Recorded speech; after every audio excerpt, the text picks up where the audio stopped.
Hi, I'm Tobias Carlisle. This is the Acquirers podcast. My special guest today is Jeffrey C Hooke. He is a finance professor at the Johns Hopkins School. He's written a new book called The Myth of Private Equity, and he has some critiques of the industry. We'll be discussing those right after this. Tobias Carlisle is the founder and principal of Acquirers Funds. For regulatory reasons, he will not discuss any of the Acquirers Funds on this podcast. All opinions expressed by podcast participants are solely their own and do not reflect the opinions of Acquirers Funds or affiliates. For more information, visit acquirersfunds.com. What is the myth of private equity? The myth of private equity, Toby, is that the private equity investment class, specifically leveraged buyouts, is the best thing for the investor since sliced bread. So the myth is essentially that private equity beats the S&P 500, provides these super high returns, leaving the public markets in the dust, and therefore institutional investors like pension funds and university endowments should put a lot of money into the private equity class as opposed to buying stocks in the S&P 500. The returns that the private equity industry promote seem to bear that out. The private equity industry, particularly some of the funds, they do run around saying their returns are 20 or 30% a year. When you look at the actual statistical data provided either through state pension fund public reports or the various data services like Prekin or Cambridge Associates or PitchBook, when you look at the actual facts, and of course, a lot of people in the business don't like to do that, but when you look at the actual facts, you'll see that over the last 15 years, the public markets, which let's say for the sake of this conversation, we'll define as the S&P 500 index, the public markets have beaten the typical leveraged buyout fund by a couple of percentage points. And so the claims of these fantastic returns simply are not true. Let's just take a step back a little bit. So for those who don't know, what you described, we talked about it a little bit earlier as leverage buyouts, but what can you give us an overview of private equity? What is private equity? Okay, there's three kinds of private equity. So for those viewers that are not real in-depth, knowledgeable type people in the finance world, private equity is simply an investor buying stock in a private company. It's not listed on an exchange like the New York Stock Exchange or NASDAQ. So you're buying private stock with the hope that the privately owned company will go public and you'll be able to sell your stock, or that the private company will sell itself in a merger to a larger company for cash. So that's the idea, that I'm going to try to get out of all my investments in public stock and direct a small portion of that to private stock in the hope of getting a better return. That's sort of the idea. Now, there's roughly three classifications of private equity that your listeners should think about. The biggest one, and that's the one covered in this book, is the leverage buyouts. So that's the biggest one. The second largest is probably venture capital, and the third would be growth capital. So I can describe just succinctly for the listeners what it is. Leverage buyouts is when a private fund buys a low-tech, profitable business that's been around for years and tries to enhance its equity returns or boost up its returns by throwing on a lot of debt. And it's not any kind of rocket science. If you buy a house for $100,000 and borrow $80,000 and the house increases in value by 20% in 1 year, well, then your equity return is going to be 100%. You invested 20% of equity, you borrowed the rest, the house goes up in value by 20%, you made 100% return. So the leverage looks terrific in boosting your return. If you bought the same house for $100,000 and didn't borrow a dime, if you paid all of the money in cash, well, then your return at the end of that year is 20%. So in the conservative situation, you had a 20% return, which is not bad. In the situation where you borrowed a lot of money, you got 100% return. So the leverage enhanced the return. Of course, it also does it on the reverse. If the house drops in value, you get wiped out, your equity gets wiped out. So it cuts both ways. But that's the idea behind the leverage buyout private equity phenomenon that's been around for, say, 30 years. We'll borrow money and boost our returns. And since the stock market has tended to go up and private company values follow public company values, that strategy has provided a profit. It hasn't provided as much profit for the investors as it has for the PE managers. We can get into that later. The other sector is venture capital, which is really the rage now because of the rocketing type valuations for high tech companies.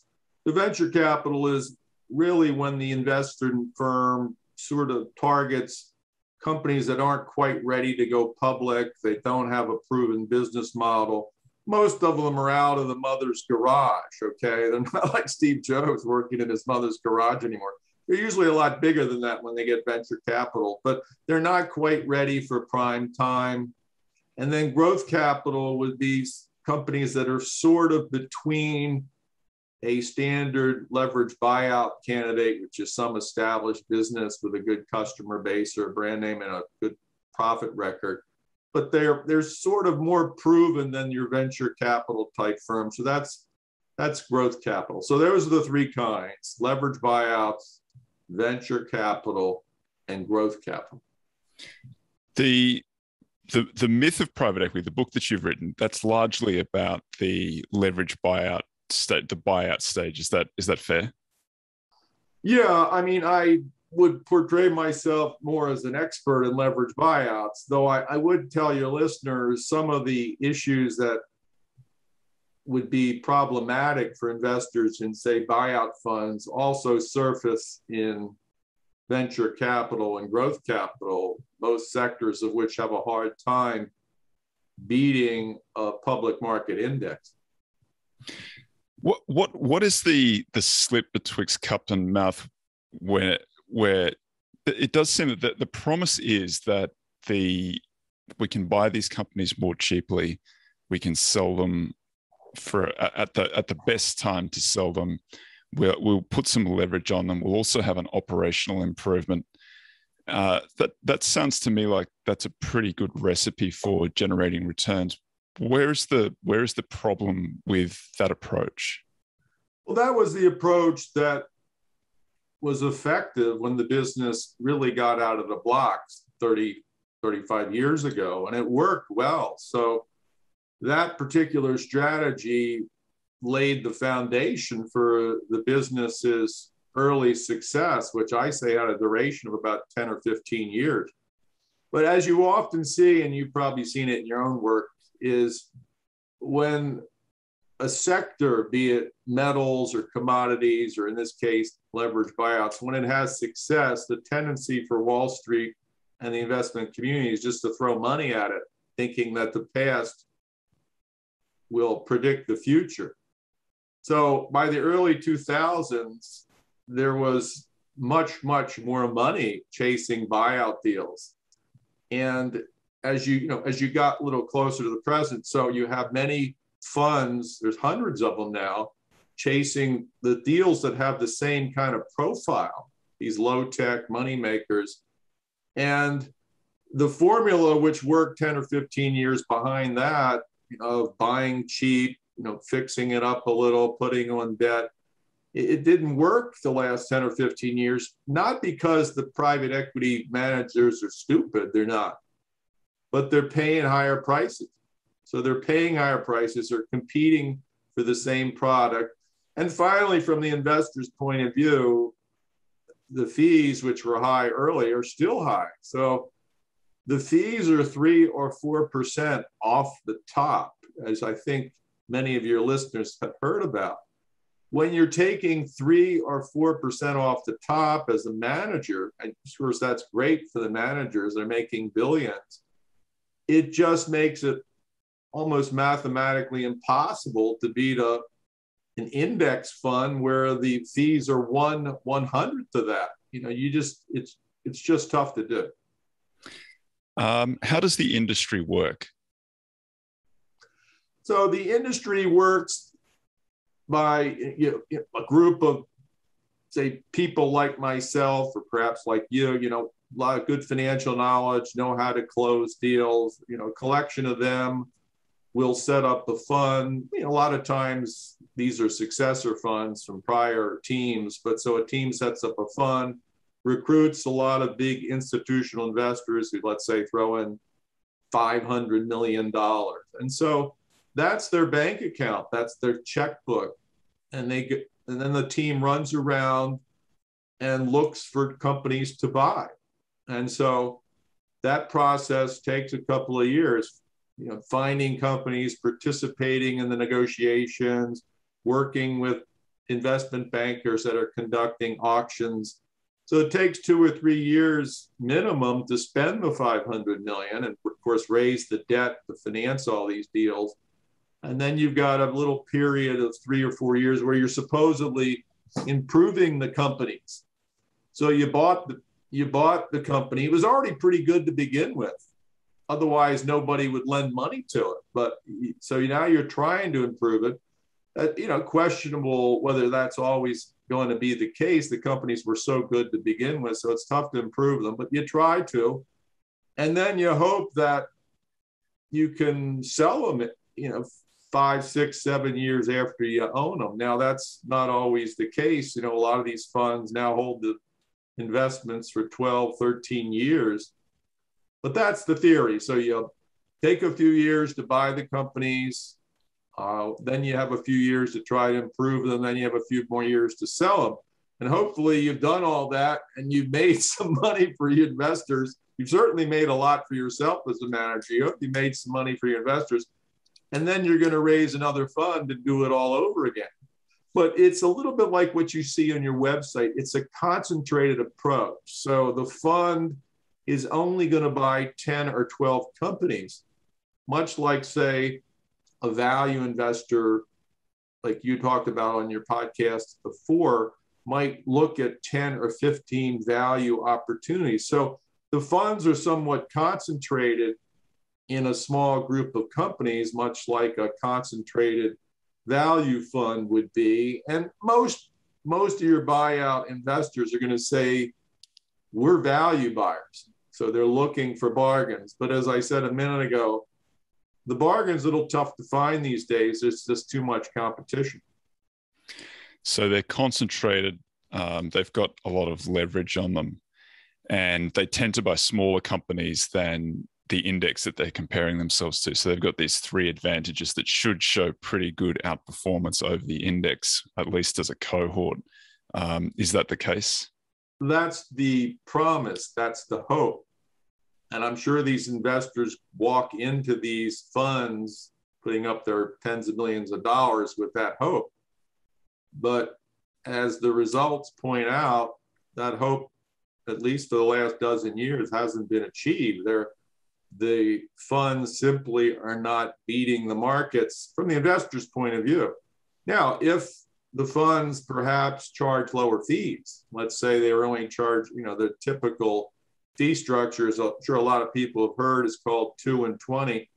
If fees were to be reduced, say, by half, we'd be having a different conversation. I think quite a few of these buyout funds would be beating the market. As it is now, out of 100 buyout funds, only the top 25 would beat the stock market. So it doesn't say much for the business, when 75% are not beating the stock market. Now, some person who's like a sports nut could say, well, wait a second, Major League Baseball player is batting .250, so they're striking out or getting out 75% of the time. But the investment business, 25% batting average is horrible. The part of the problem I understand is the calculation of the results. So can you perhaps walk us through how the results are calculated and why that sort of might give a misleading impression of what's occurring in the funds? Well, first, your listeners ought to know that the actual numbers, the results, are opaque. They're often hidden. And they'd be surprised that the industry has convinced legislators in many states to keep private equity fees hidden, like the Pentagon keeps the nuclear launch codes hidden. There's actually laws passed where this is a secret, some national security type secret. But for those where the numbers are out there, I mean, you look at sort of three measurements. The first one is the most popular. It's called the internal rate of return. And probably a lot of your listeners learned that in school if they took finance. So that's sort of like, well, here's the rate of return, and I'm using a discounted cash flow calculation. So, for the last 10 years, it might be 10% or 12% or something of that nature. So they usually calculate the internal rate of return on a fund and then compare it to something like the S&P 500. Or if they want to be actually intellectually honest, they have to allow some premium to the S&P 500 to account for the illiquidity, which means that you can't sell a private equity investment like you can sell a stock like Amazon stock. So the first one's the internal rate of return. But since it can be manipulated in various ways, and the ones that would be most obvious and the easiest to explain is if you sell your good deals first as a fund, sell the good ones first and hold the dogs for 8 or 9 years, the way the math works is you've boosted your rate of return. So a couple of professors designed a return mechanism that's a little, more comparable to, say, running a mutual fund with an index. And, that one can also be manipulated. I like it a little better, but it can also be manipulated by selling the good deals first. So you got some questions, both 1 and 2, that have been addressed, not just by me, but other people that observe the industry.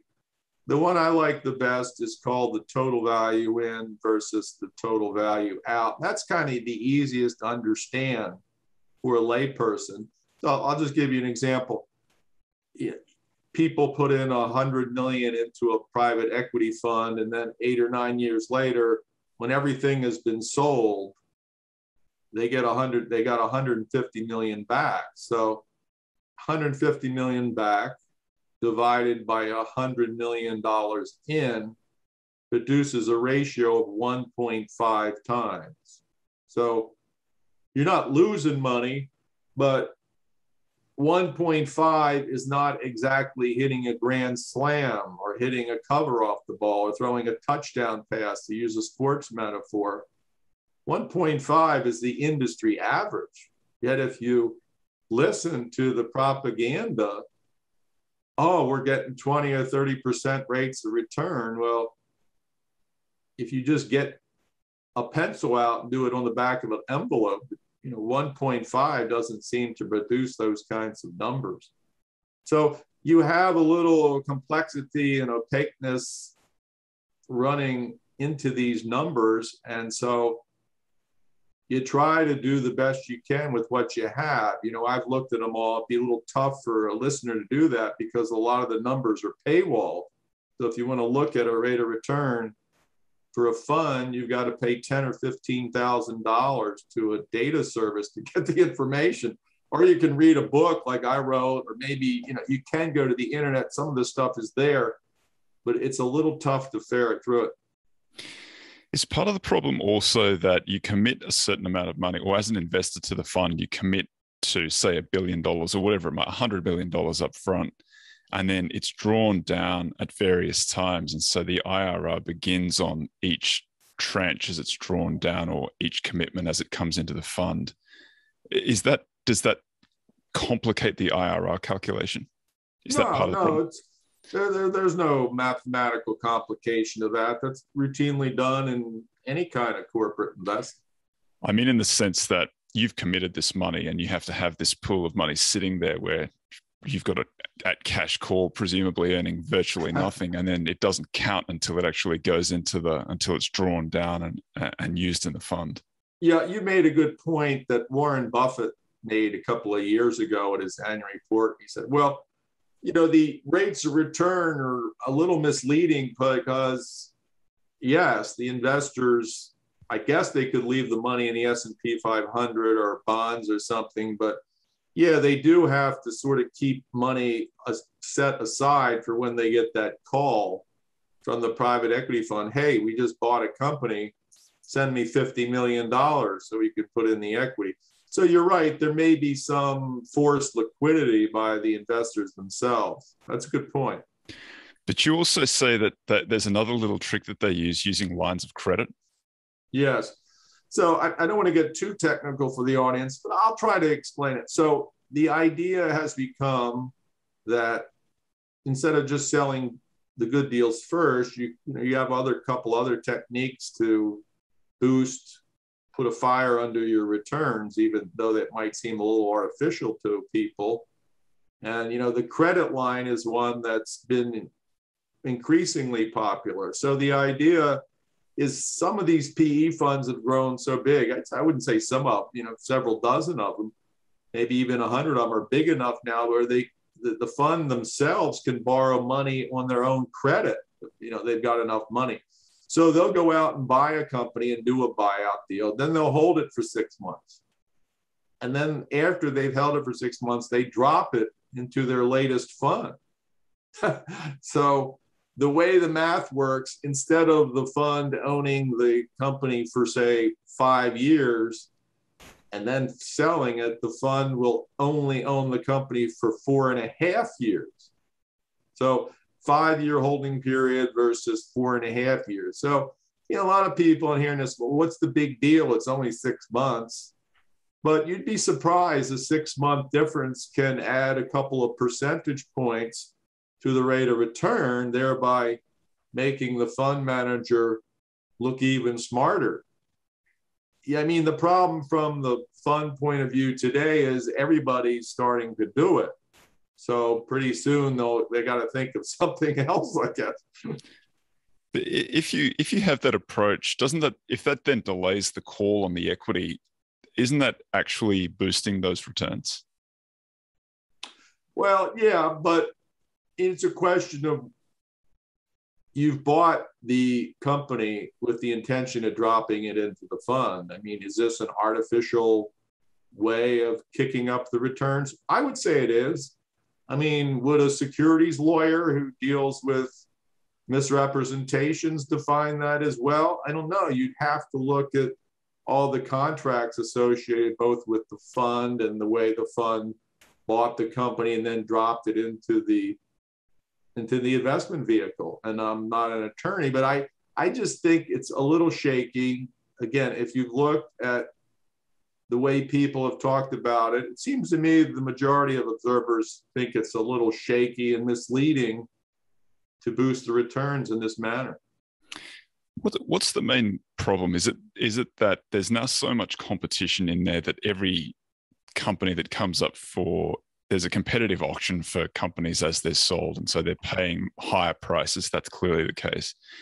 In addition to that, there are high fees charged by the firms, and so and then there's this sort of gamification of the returns. I guess the funds could say, in their defense, they'd say, well, this is being capital efficient. We're only drawing down what we require at the time that we require it. But there is this sort of, the IRR calculation does seem to be, it's not a representation of what the customer receives. So you've got these three sort of sources that contribute to lower returns than seem to be advertised. Is that a fair sort of representation of what the main issue is, or issues? Exactly. I don't think I could summarize it any better.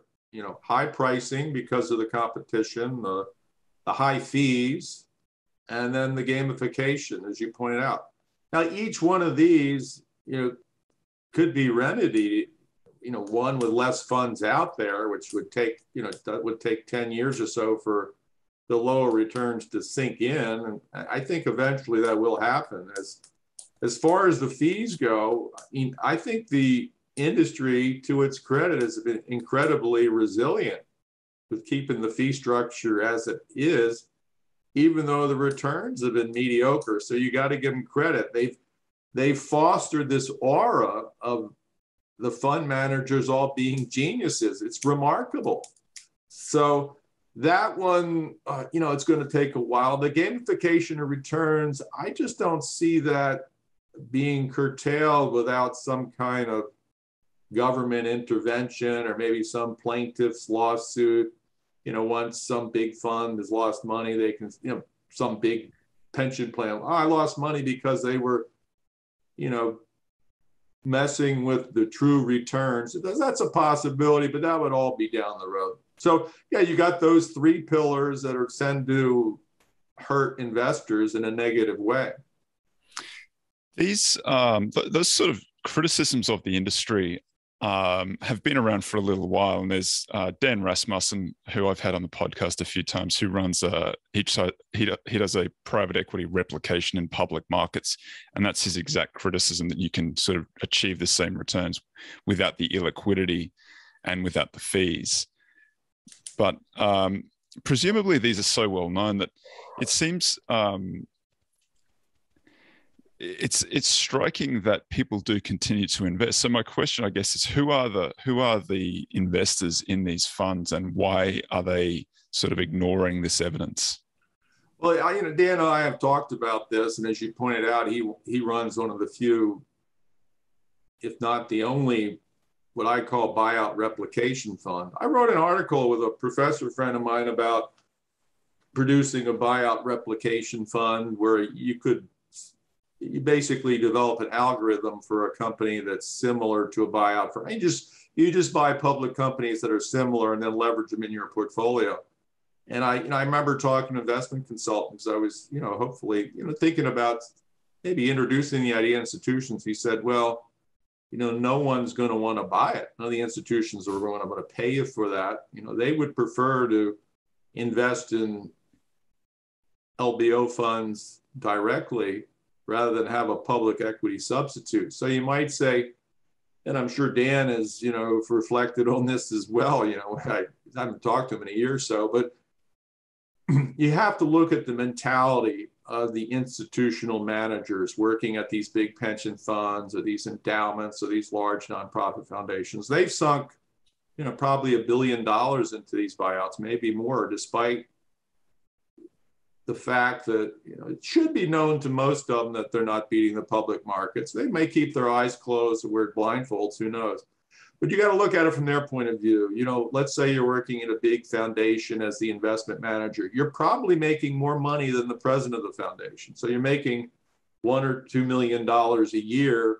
And to justify that, you have to say, my job is so complicated. I can't just buy stocks and bonds that trade publicly. I have to do all this complicated stuff like private equity, hedge funds, commodities, real estate, private funds, and so on. So it has to be very complicated. So I have to have a staff and I have to get a big salary and a bonus. So they don't tell the board of directors, well, private equity, most of these other things don't beat a simple index. Not only that, so what's their motivation? Their motivation is to preserve my career and advance my compensation. I have to get into all these exotic investments. Now, you might say, well, wait a second, Jeff, wouldn't the board of directors of the pension plan object that they're not using these investment vehicles to beat the market, since they do not beat the market? Wouldn't there be some objection? No. The directors of a lot of these big institutions, the trustees or the board of directors, they're not finance people. You look at a typical state pension plan.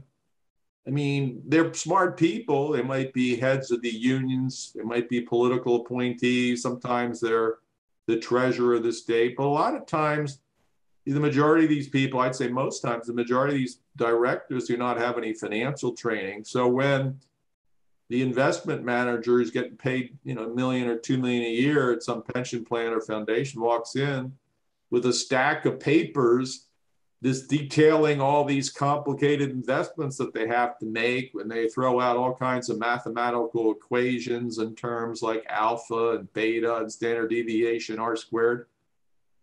The director's eyes glaze over and they soon fall into a smooth, numbing sleep. And so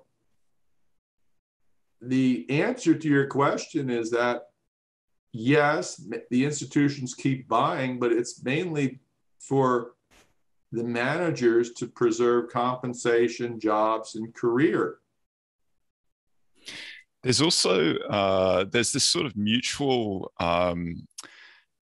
myth, I guess, that they each agree on, the customers and the funds, and that's that the returns are a lot smoother than they are in actuality, and it benefits the investors because they don't have to show the big markdown on the presumably private markets are the pricing, even though the mark isn't mark to market, the market is shifting all the time, and it's as volatile as a public market investment. But you don't need to show it because the mark doesn't come in at least until the end of the month, and then the manager has an opportunity to sort of, that they're not, it's not literally the worst trade. So that a private fund manager has all of that. If the fund is publicly traded, that every single trade is known, and so the drawdown might look enormous, the volatility looks enormous.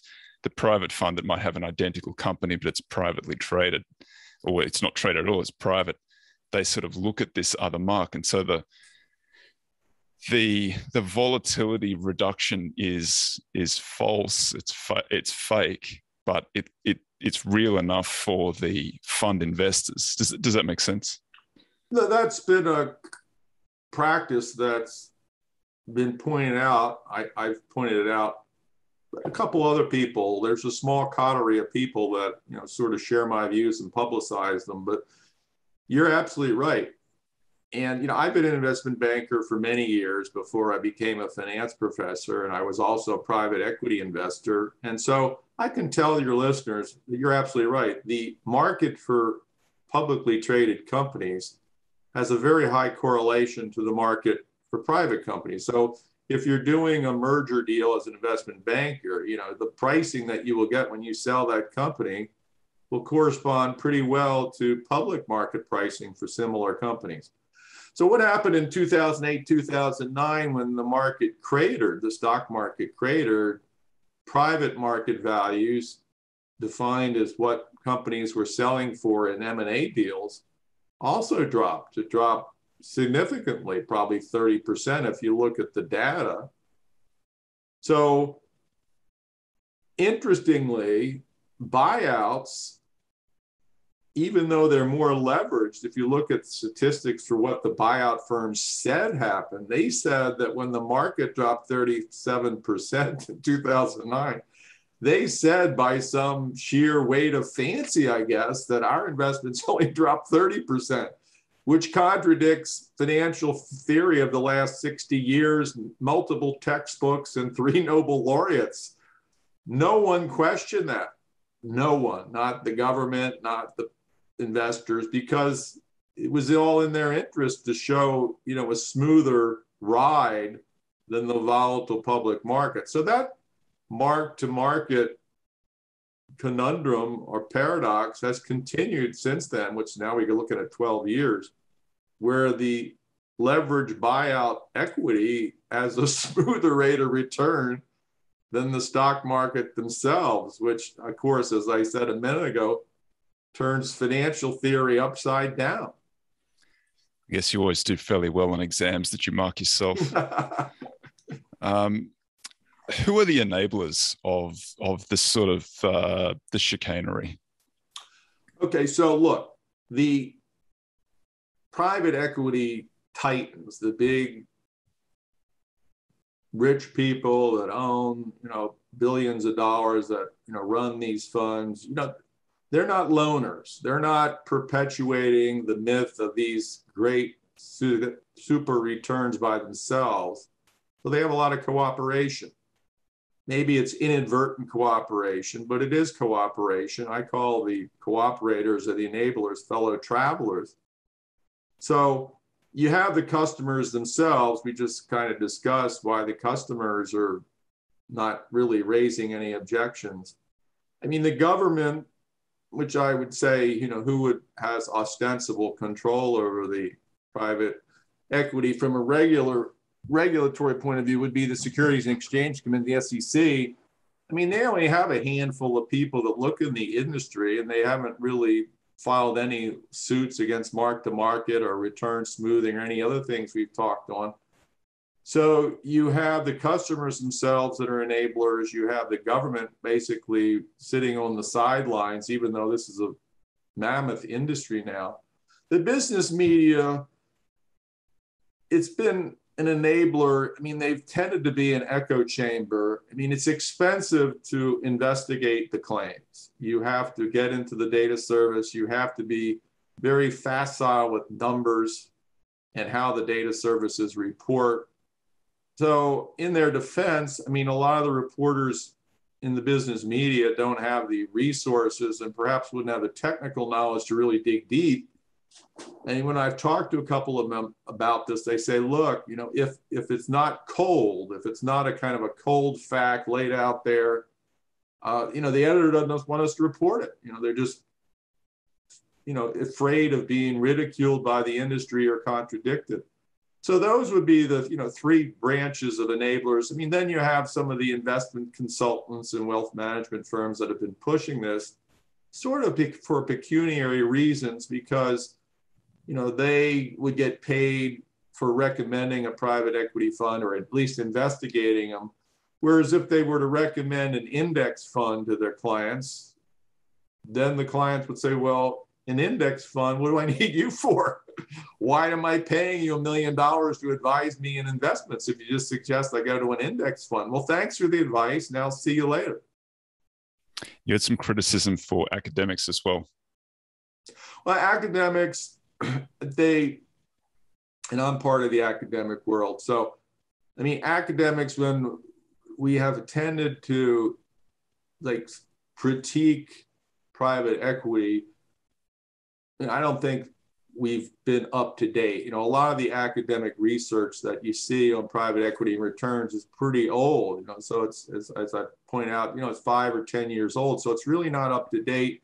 And as a result, it reflects a lot of old information when the industry was doing better. So the academics have tended to use sort of stale information when they write these papers. Not all of them, but, you know, quite a few of them. But they've come up to speed. I've read a couple of recent studies that are quite good and would reflect my point of view. I mean, the other thing is when the academics, and there are various private equity centers at prestigious universities, I mean, they tend to spend more time on sort of the mechanics that we've covered already. How do you identify a good deal? How does an investment firm close it, evaluate it, do due diligence on it, and then, as you mentioned earlier, improve it, and then finally sell it. So it tends not to be analytical a lot from a coursework perspective, but more descriptive or how-to. Got it. If you had a magic wand, what do you do to sort of change the industry or change the way the industry is viewed? I think the industry is so influential and so wealthy that, you know, any change is going to be very, very tough. And so, as I pointed out in the last chapter, any hope for reform is so far out in the future, and the probability is so small we shouldn't even be talking about it. But I mean, you know, if you were going to reform the industry, I think the first thing I would do is have the government try to pass some kind of legislation where there's more clarity as to what all the numbers are, you know, what the various rates of return are, how they compare, what the fees are. And I think that would really clear the air. You know, with that kind of information disclosure out there, you'd probably eliminate 50 or 60% of the funds within 2 years because they just couldn't cut it. Jeff, we're coming up on time. If folks want to get in touch with you or follow along with your research or find the book, how do they go about doing that? Well, the book's certainly available on all the book-selling websites and at your bookstores. So that's one way to do it. I mean, I do have a website, Jeff Hooke, where you can look at my background and maybe look at some of the papers that I've written with some of my colleagues at Johns Hopkins and George Washington University. You can drop me an email. It's like I'm anonymous. I'm on the Johns Hopkins University Carey Business School website, so I'm not hard to track down. And the book is The Myth of Private Equity by Jeffrey C. Hooke. Thank you very much for your time, sir. My pleasure. Thanks again.